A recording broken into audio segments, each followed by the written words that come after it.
नमस्कार, मैं हूं रुचि महावर। स्वागत करती हूं आपका हमारे इस खास प्रोग्राम गुड लक टिप्स में। दोस्तों, हर माँ बाप का सपना होता है कि उनकी बेटी की अच्छे घर में शादी हो, बिना परेशानी के, बिना देरी के विवाह हो जाए। लेकिन आज के समय में एक अच्छे वर की तलाश कर पाना बेहद मुश्किल होता है। हम लाए हैं आज इन्हीं परेशानियों का हल हमारे खास प्रोग्राम गुड लक टिप्स में।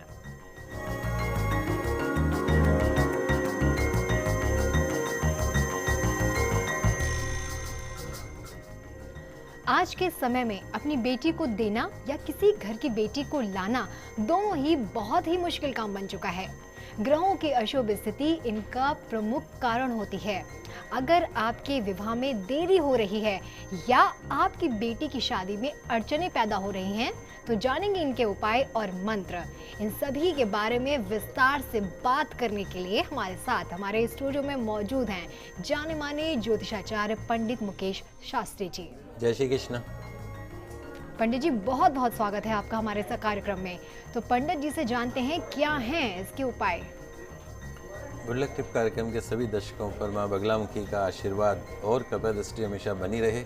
आप सभी का कल्याण हो। मित्रों, आज के इस व्यस्तम युग में अनेक माता पिता अपनी कन्या के विवाह हेतु योग्य वर की तलाश में रहते हैं और चिंतित भी रहते हैं, जिससे कि उसका आने वाला जो कल है वो सुरक्षित हो सके और उसका भविष्य उज्जवल हो। किंतु आज के समय में अपनी कन्या के लिए उपयुक्त वर की तलाश कर पाना कदापि आसान कार्य नहीं है। कन्या के विवाह में अनेक प्रकार की कठिनाइयों और रुकावटों का सामना करना पड़ता है। कहीं कुंडली नहीं मिलती है तो कहीं मन और विचार नहीं मिलते हैं, या फिर कहीं दहेज रूपी असुर मुंह बाएं खड़ा रहता है। आज के इस कलयुग में कहा जाता है कि अपनी बेटी को देना या किसी और के घर की बेटी को बहू बना के लाना दोनों ही बहुत मुश्किल कार्य हो गए। ग्रहों की अशुभ स्थिति इसका प्रमुख कारण होती है, जिनका निदान आप ग्रहों के उपाय अर्थात जाप से, पूजा से, दान से, व्रत से व अन्य वैदिक अनुष्ठान के माध्यम से स्वयं करके या किसी योग्य कर्म कांडी से भी आप उसको करवा सकते हैं। तो अगर आपके घर में भी आपकी बेटी के विवाह में रुकावटें आ रही हों, लाख प्रयास करने के बाद भी उसके लिए आपको सुयोग्य वर नहीं मिल पा रहा हो, तो आप परेशान मत होइए, क्योंकि आज मैं आपकी इसी परेशानी को खत्म करने के लिए, दूर करने के लिए बहुत सारे चमत्कारिक उपाय आज मैं आपके लिए लेकर आया हूँ। आप श्रद्धा पूर्वक इन उपायों को करें तो निश्चित तौर पर आपकी कन्या के विवाह में आ रही सारी रुकावटें न केवल दूर होगी बल्कि उन्हें सुयोग्य वर की भी प्राप्ति होगी। पंडित जी, अगर एक अच्छा वर नहीं मिल पा रहा है तो उसके लिए कोई चमत्कारी उपाय या मंत्र जो विवाह में आ रही परेशानी को दूर करने में सहायक हो, बताएं। जी बिल्कुल, मैं आपको एक बहुत ही अच्छा प्रयोग बता रहा हूँ। आपको करना यह है कि किसी भी शुक्ल पक्ष की चतुर्थी तिथि को, कोई भी शुक्ल पक्ष हो, उसकी चतुर्थी या पंचमी या छठी तिथि को प्रातः स्नान आदि से निवृत्त होकर लाल वस्त्र धारण करके अपने पूजा कक्ष के अंदर उत्तर या पूर्व दिशा की तरफ मुख करके बैठ जाएं। आचमन और प्राणायाम करें। तत्पश्चात में आपको भगवान गणेश जी की पूजा का संकल्प करना है। सबसे पहले तो आपको काम ये करना है कि अपने सामने एक चौकी अथवा बाजोट की स्थापना कर लेनी है। बाजोट की स्थापना करके उस बाजोट के ऊपर आपको एक पीला वस्त्र आप उसके ऊपर बिछा दीजिए। उस वस्त्र के ऊपर कुमकुम से स्वस्तिक का चिन्ह बना दें। फिर आपको एक मुट्ठी पीले चावल, हरिद्रा से रंगे हुए यानी हल्दी से रंगे हुए जो चावल होते हैं, लगभग एक मुट्ठी चावल जो हैं वो स्वस्तिक के ऊपर ढेरी के रूप में आप उसको रख दें। अब आपको एक कांसे की प्लेट में ओम का चिन्ह बनाकर, कांसे की प्लेट को ध्यान रखें, उसके ऊपर कुमकुम से ओम का चिन्ह बनाकर स्फटिक या पारद के जो गणेश जी होते हैं उनको उस जो कांसे की जो प्लेट है उसके ऊपर ओम के चिन्ह के ऊपर स्थापित कर दें।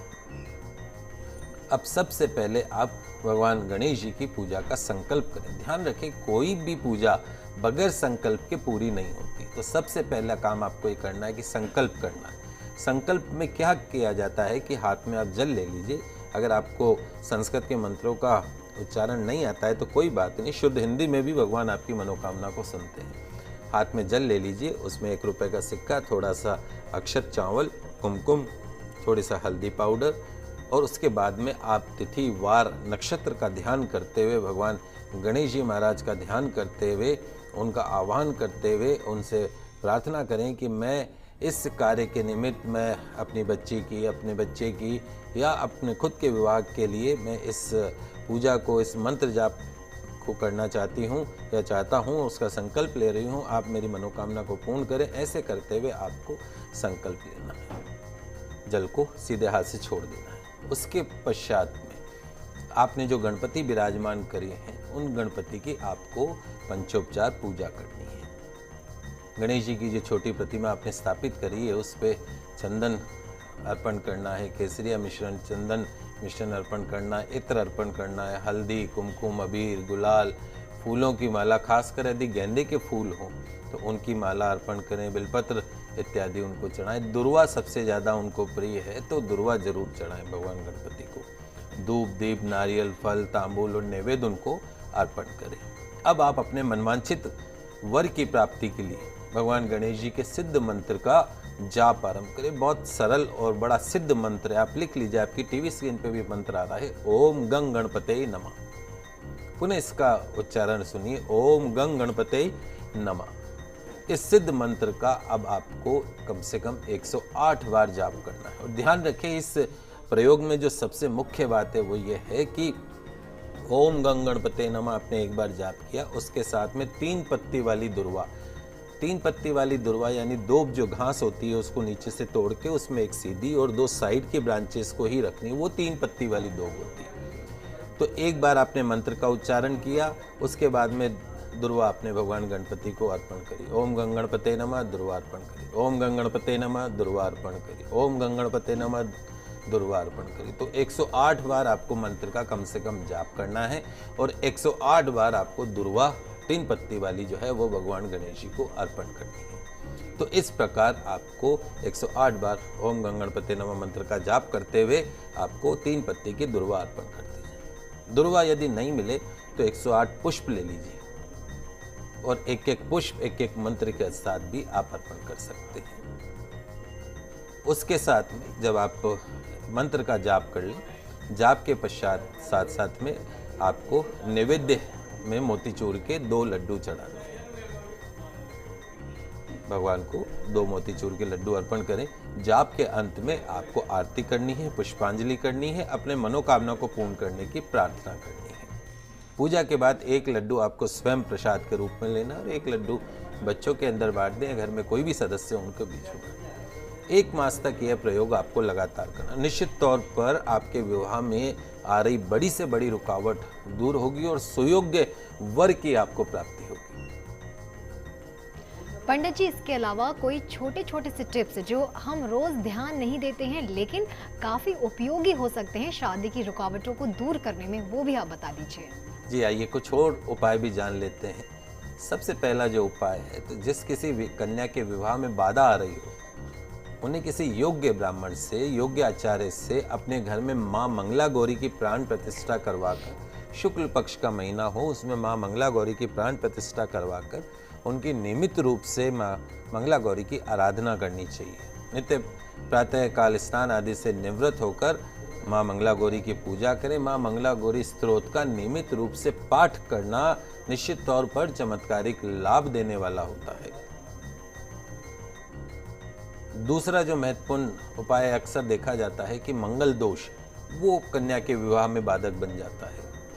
तो यदि आपकी जन्म कुंडली में मंगल दोष है और आपको लगता हो कि उस मंगल दोष के कारण आपके विवाह सुख में कमी आ रही है, आपको सुयोग्य वर की प्राप्ति नहीं हो पा रही है, तो ऐसी कन्याओं के अभिभावकों को, माता पिता को चाहिए कि 41 दिन तक, कितने दिन? 41 दिन तक नियमित रूप से मंगल चंद्रिका स्तोत्र का पाठ करें।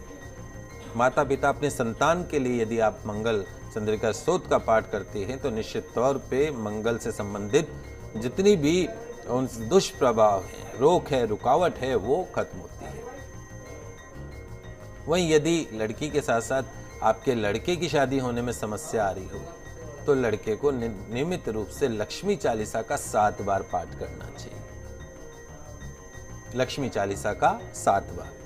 और यदि लड़की की शादी में समस्या आ रही हो तो शिव चालीसा का नियमित रूप से 7 बार यदि पाठ करते हैं तो निश्चित तौर पर विवाह सुख प्राप्त होता है, सुयोग्य वर की प्राप्ति होती है। एक बहुत महत्वपूर्ण उपाय और मैं आपको बता रहा हूं। भगवान विष्णु का यदि आपके आसपास में मंदिर हो,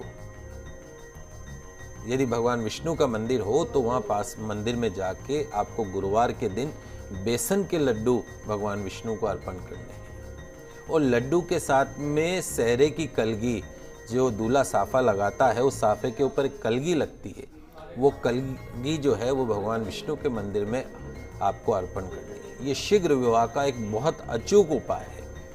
निश्चित तौर पे बड़ी से बड़ी रोक रुकावट भी इस उपाय से दूर होती है। एक और उपाय जानते हैं, उसमें क्या करते हैं कि 1 किलो चने की दाल, कितनी, 1 किलो या 1.25 किलो भी ले सकते हैं, 1.25 किलो चने की दाल के साथ में सोने का कोई आभूषण, कोई भी आभूषण हो, वो दान करना है। यदि लड़के की शादी नहीं हो रही हो तो ब्राह्मण को दान करें। ध्यान रखें, आपके लड़के की शादी नहीं हो रही हो तो 1 किलो चने की दाल या 1.25 किलो चने की दाल और स्वर्ण आभूषण किसी ब्राह्मण को दान करना है। और यदि आपकी कन्या की लाख प्रयासों के बावजूद शादी नहीं हो रही हो तो 1.25 किलो चने की दाल, उसके साथ में स्वर्ण आभूषण किसी छोटी कन्या को आपको दान करना है। निश्चित तौर पर विवाह सुख प्राप्त होगा, सुयोग्य वर की प्राप्ति होगी। कुछ और महत्वपूर्ण उपाय वो भी आइए जान लेते हैं। आपको जिस कन्या को विवाह जिन नहीं हो पा रहा हो, बार बार रुकावटों का सामना करना पड़ रहा हो, कहीं जन्म पत्री नहीं मिल रही हो या लड़का पसंद नहीं आता हो, या विवाह होने के पश्चात में विवाह सुख, पति का सुख प्राप्त नहीं हो पा रहा हो, तो एक गौरी शंकर रुद्राक्ष सोमवार के दिन यदि गले में धारण करते हैं, पर्स में रखते हैं, तो निश्चित तौर पे गौरी शंकर यानी माता पार्वती और शिव जैसा प्रेम पति पत्नी के बीच में उत्पन्न होता है। उसके साथ साथ में सुयोग्य वर की भी प्राप्ति होती है। एक और बड़ा अचूक उपाय भी आप जान लें। उसमें क्या करना है कि एक पुराना ताला लेना है, कोई भी पुराना ताला, वो बगैर चाबी का होना चाहिए, उसमें चाबी नहीं लगी हुई होनी चाहिए। तो जिस कन्या का विवाह नहीं हो रहा हो उस ताले को उस कन्या के सिर के ऊपर से 7 बार घुमाना है। फिर उस ताले को किसी चौराहे के ऊपर रख के आइए, पीछे मुड़ के नहीं देखे। निश्चित तौर पे आपकी कन्या के विवाह में जितनी भी अड़चने हैं उन सभी अड़चनों से मुक्ति मिलेगी। आज ये बहुत सरल और छोटे छोटे उपाय आज मैं आपको बता रहा हूँ, आप लिखते जाइए इन उपायों को। निश्चित तौर पे आपको फायदा होगा, आपकी कन्या को सुयोग्य वर प्राप्त होगा। क्योंकि आज के समय में जैसा मैंने कहा कि बेटी देना कोई आसान काम नहीं रह गया है। जन्म पत्री आजकल बहुत से लोग मिलाते नहीं हैं, नेट के थ्रू सीधा बातचीत करते हैं, शादी हो जाती है। शादी से पहले मोबाइल फोन पे बात करते हैं, अक्सर रिश्ते टूट जाते हैं। 2 दिन की मुलाकात में क्या आप जीवन भर में उस सामने वाला जो व्यक्ति है उसके पूरे अंदर की सारी चीज़ें जान सकते हैं? नहीं, बिल्कुल नहीं। जब आप 24 घंटे साथ रहते हैं तो पता पड़ता है कि उस इंसान में कितनी कमी है। तो यदि आप चाहते हैं कि आपका वैवाहिक जीवन, क्योंकि वैवाहिक जीवन एक तरीके से नव जीवन है, दूसरा जीवन है। एक कन्या आपके घर से निकल के एक दूसरे घर में प्रवेश करती, उसका एक नया जीवन स्टार्ट होता है और वो जीवन सुखमय बीते। इसके लिए बहुत ज़रूरी है कि जो मैं आपको उपाय बता रहा हूँ, इन उपाय के माध्यम से आप अपनी बिटिया का विवाह करिए, किसी योग्य आचार्य के निर्देशन में जन्म पत्री वगैरह का मिलान करें, तो निश्चित तौर पे उसका वैवाहिक जीवन सुखमय होगा। तो दोस्तों, हमने अभी पंडित जी से ये जाना ऐसे कौन से उपाय हैं जो विवाह के रास्ते में अगर कोई रोड़ा पैदा कर रहे हैं तो उन समस्याओं का निदान हो सके। फिलहाल आप वक्त हो जाए एक छोटे से ब्रेक और ब्रेक के बाद जानेंगे क्या हमें नहीं करना है। तो कहीं मत जाएगा, जल्द लौटते हैं एक छोटे से ब्रेक के बाद।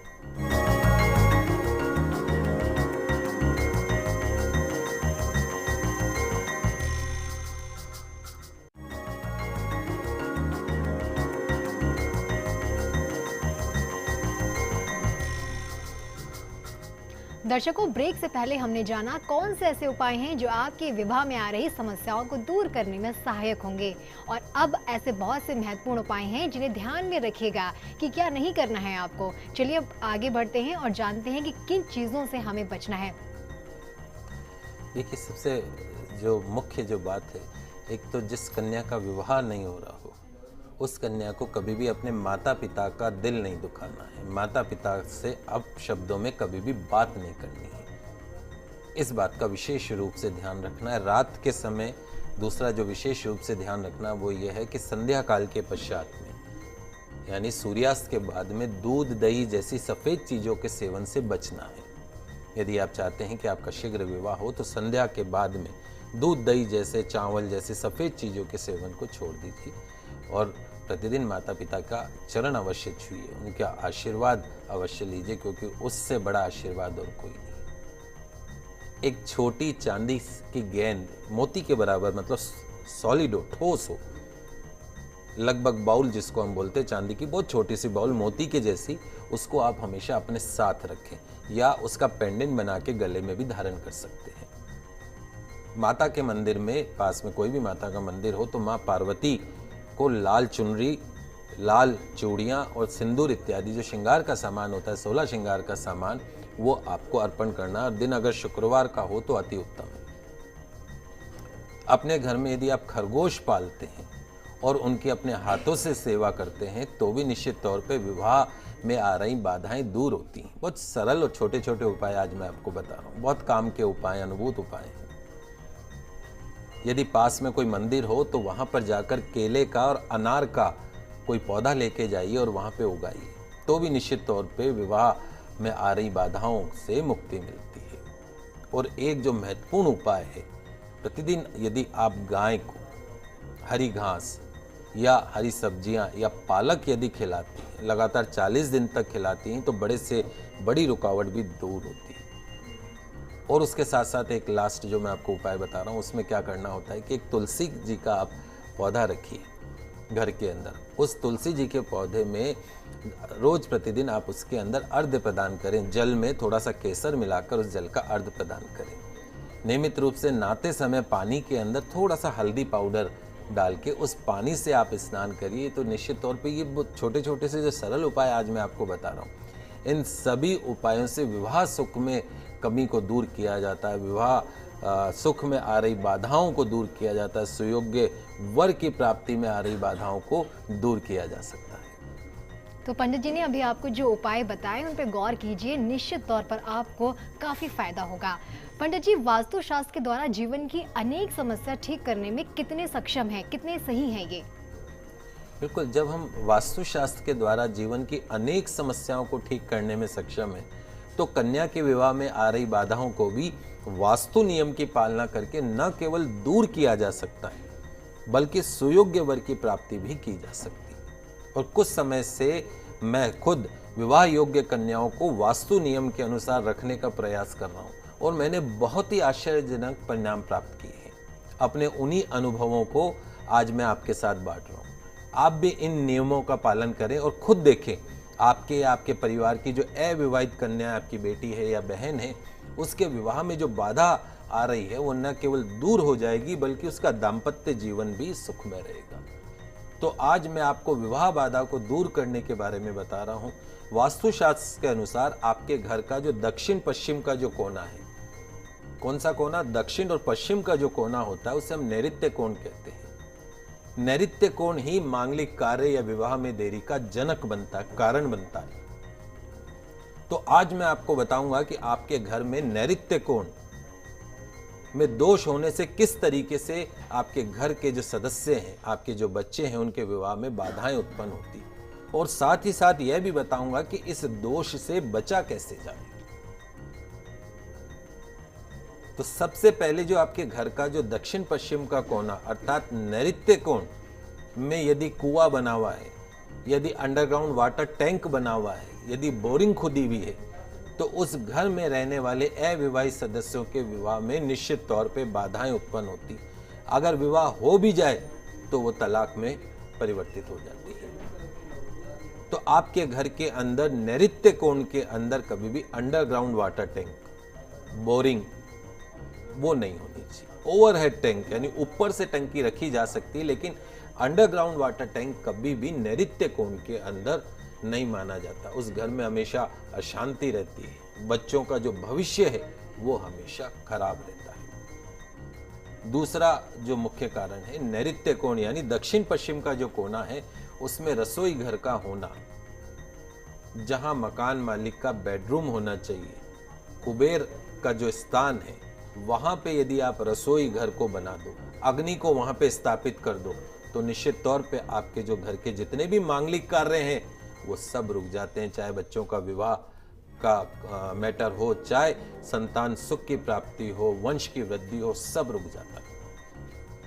तो कभी भी आपके घर के नैऋत्य कोण में रसोई घर की स्थापना नहीं करें। रसोई घर की स्थापना के लिए दो ही जगह शुभ मानी गई है, एक तो आग्नेय कोण, पूरब और दक्षिण का जो कोना है वह आग्नेय कोण में रसोई घर की स्थापना करिए, या वायव्य कोण, उत्तर पश्चिम का जो कोना है वहां पे भी आप रसोई घर की स्थापना कर सकते हैं।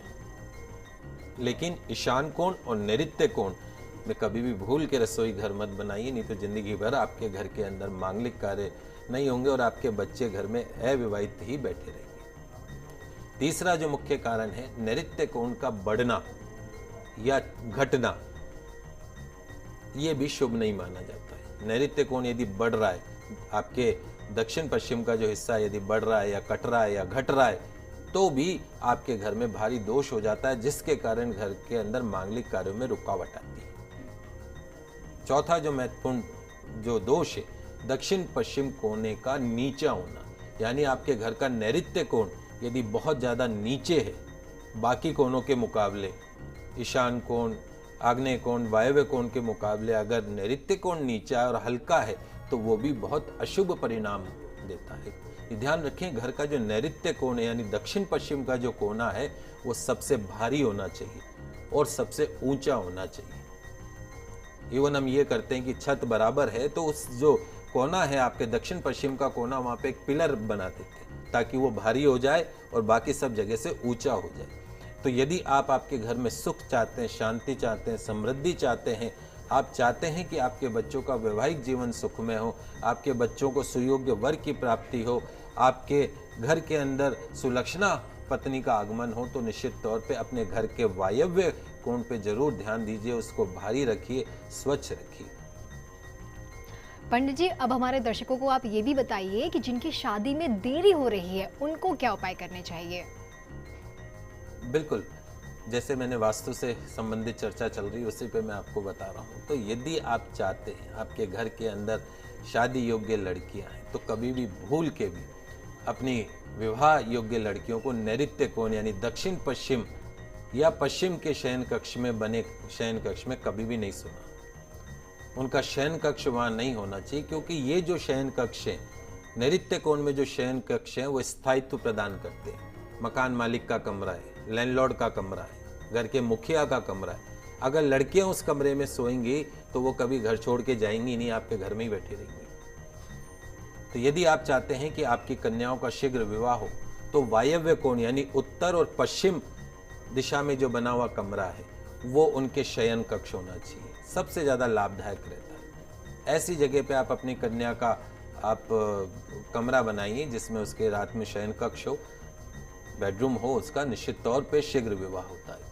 तो अविवाहित कन्या को घर के वायव्य कोण अर्थात घर के उत्तर पश्चिम में बने कमरे के अंदर सोना चाहिए। दूसरा जो है, आपकी जो कन्या है उसके बिस्तर पर पीले रंग की चादर बिछाएं। ध्यान रखें, पीले रंग की चादर आपको बिछानी है। तीसरा जो महत्वपूर्ण उपाय है, दिन में एक बार या सप्ताह में एक बार जो कन्याएं जिनका विवाह नहीं हो रहा उनको अपने हाथ से खाना बनाकर अपनी माँ को अवश्य खिलाना चाहिए। माँ के हाथ से बना तो हमेशा खाते हैं, पर सप्ताह में एक बार खुद खाना बनाएं और अपनी माँ को खाना खिलाएं, निश्चित तौर पे आपको सुयोग्य वर की प्राप्ति होगी। चौथा जो महत्वपूर्ण उपाय है, गुरुवार के दिन गौ माता को गुड़ खिलाना है।